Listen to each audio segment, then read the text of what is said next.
I'm about to talk about something very serious about my life. I'm going to talk about love. Tori is going to start talking about love.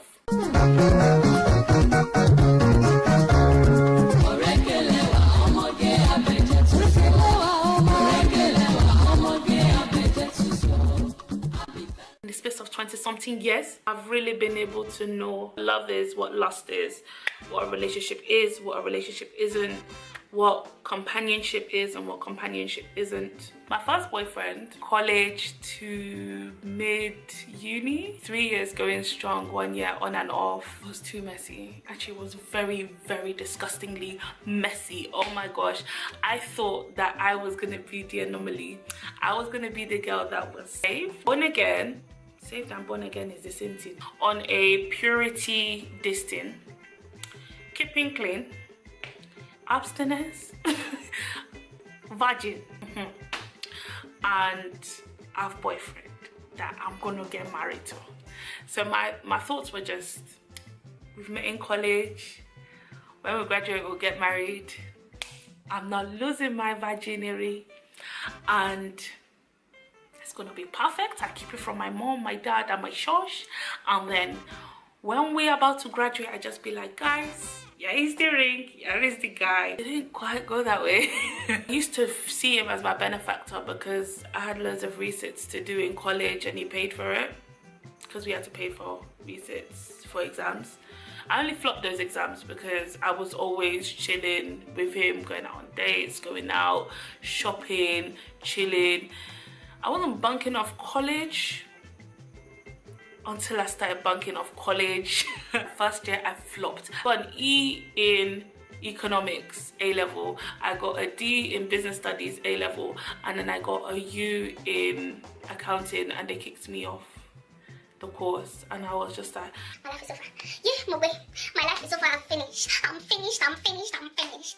And then they told me to go and sit down with some career lady thing person, and sat down there, and then my boyfriend at the time called me. I was just like, what are you doing? Why are you sitting with her?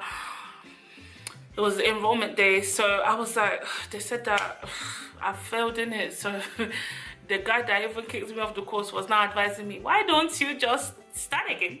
Just start all over. Take, I don't know, law, psychology, sociology, something a bit easier for you, you know, you're a female. I was just like, do you know what? I was so distraught at the time that I had even failed, that I wasn't in any way offended. Me and God was not seeing eye to eye, but me and church was 100 still. I was there almost every Sunday. Yeah, it all went wrong for me after that first year. And I remember I came home and I told my parents, and they were just like, I just remember my dad turning around and saying, you're so stupid. And I was just like, you're so dumb, and you come into this house, so all you're going up and down is nothing. You're just dressing and going out, go to college, go, but what was you doing? And you know, when it's like, I want to tell you that I had a boyfriend, but that doesn't mean a thing right now. After that, I was just kind of like, okay, I cannot allow my parents to ever insult me like this ever again. I picked up AS level finance, AS level sociology, and I carried on with economics, even though I hated it, and I carried on with business studies. Got onto that course and I was just like, what? We gotta start this thing and we gotta finish it. My boyfriend, my friend, I mean, okay, yeah, I was still going out with him and stuff, and we were still like hanging out a lot, but I was making sure that I was reading a bit more than normal. Can't lie, I feel like I was still doing the same thing, but I was expecting different results because I was adding a bit more effort. In the times where I had free periods, instead of me to have been in the library studying, recapping of whatever we've studied, babe, what you doing? You free? Cool, I'm coming over. I spent my spare time comparing our timetables and trying to work out when we could spend more time together. We were practically spending every day together. Monday to Friday was lectures, lecture, lecture.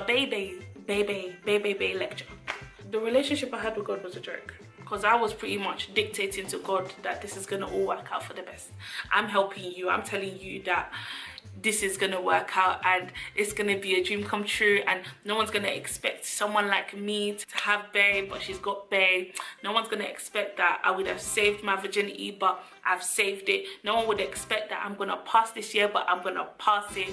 And I was dictating all of this to God on a regular basis in prayer, that God, you're gonna see, I'm gonna make you proud.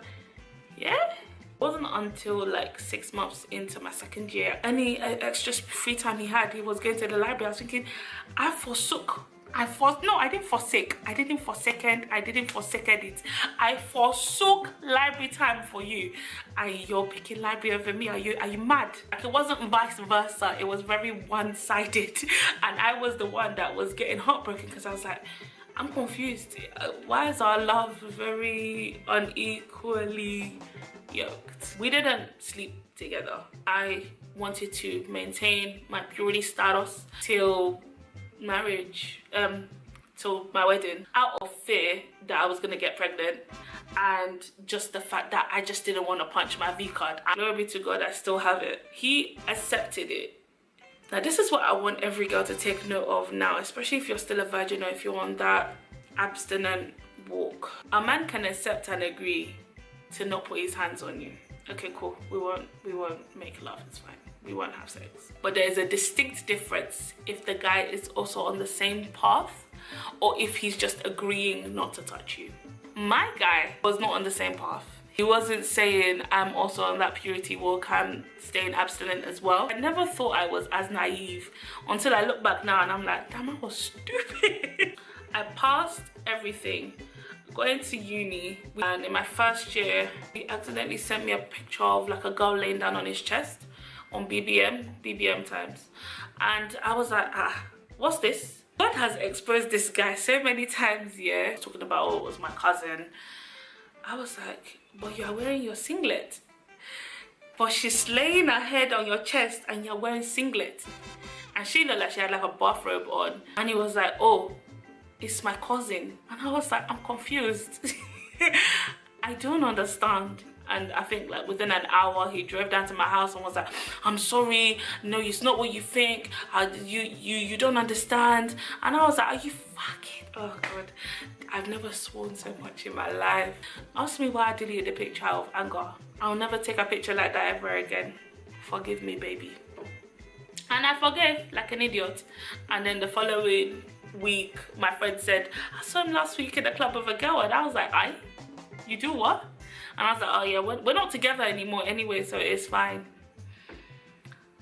I went back on my phone as soon as she finished the conversation with me.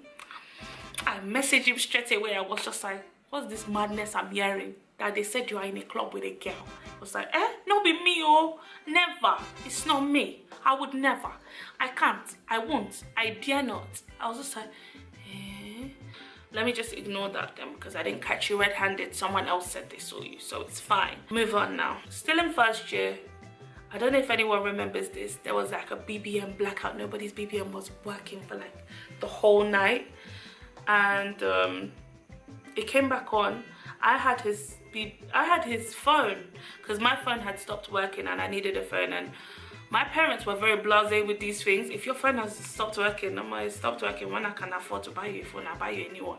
I didn't have a phone for like 3, 4, 5 days, and then I remember we had been emailing each other and he was like, I've been trying to get through to you, what's going on? And I was like, my phone's not working. And he was just like, okay, cool.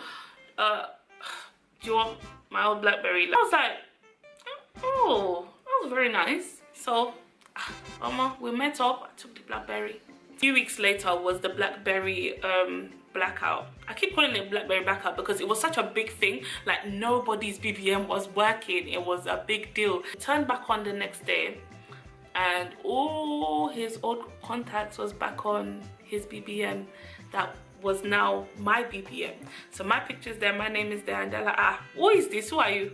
Is this not so-and-so's BBM? No. Yeah, I'm his friend. He borrowed me his phone, so I'm using it temporarily. Why, who are you? And she was like, you look familiar. I'm also his friend as well.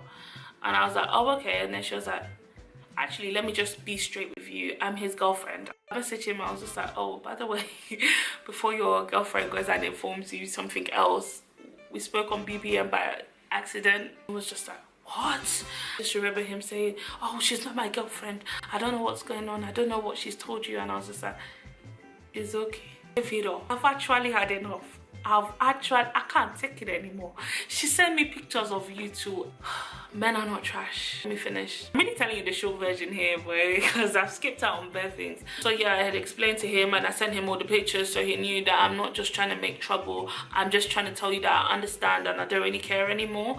And like, you don't need to keep hiding things from me. I'm actually cooler than you think. Like, you could have fully come to me and told me what's going on. I'm not gonna take any offense, because I'm really, when they say there's no judgment, Omo, in this place here, there's nothing you can tell me that I'm gonna be faced. Then don't shock me anymore. I've seen too much rubbish to be shocked.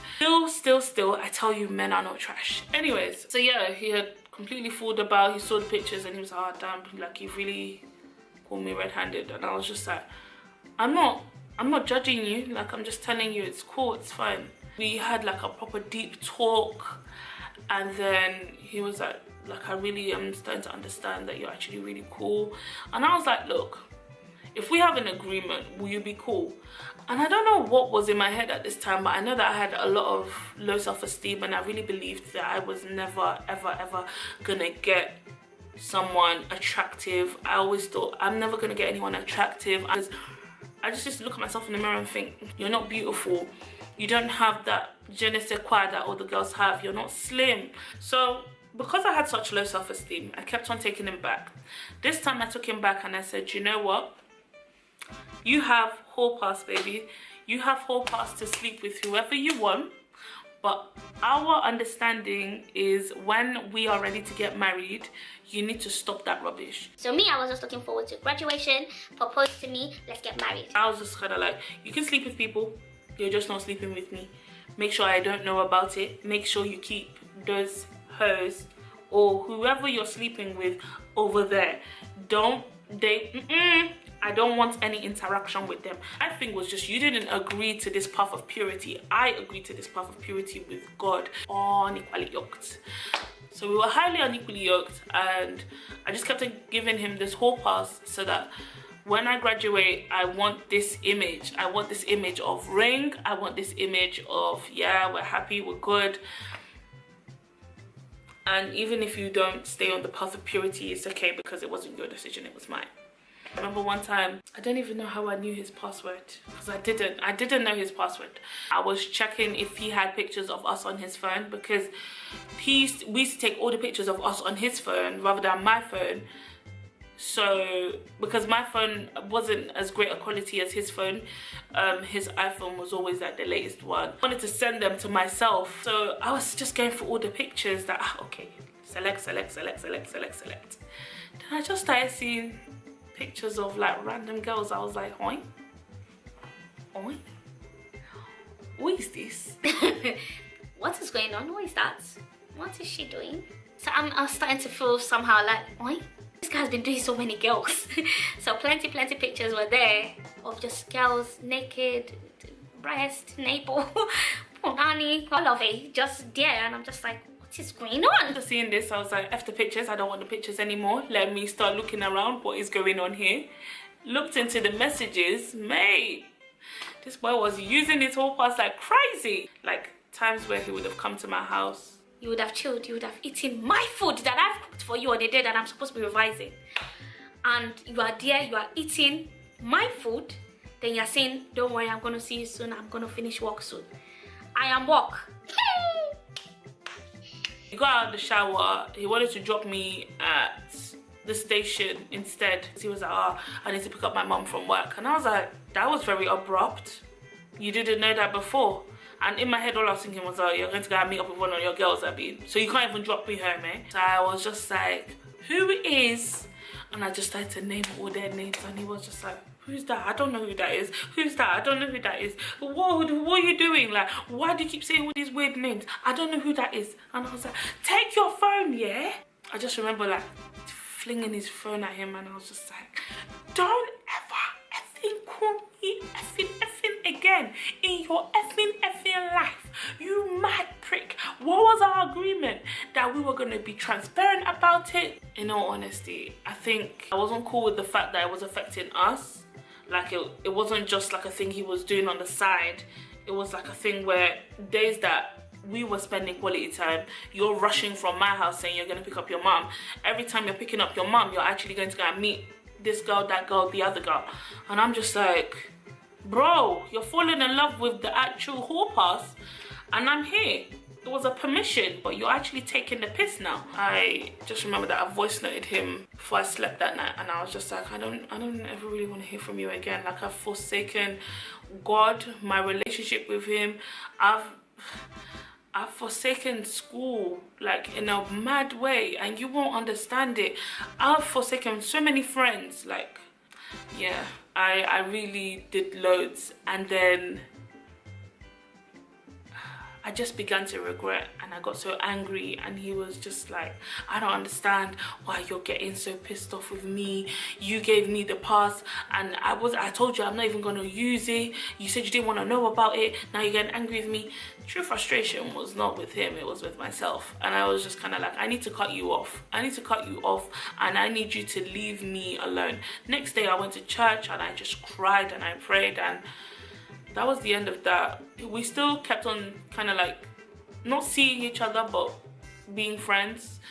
He would check up on me quite often. I'm fine, I'm okay, I'm alright. Until the next boyfriend. Till then, guys, peace, love, Tori.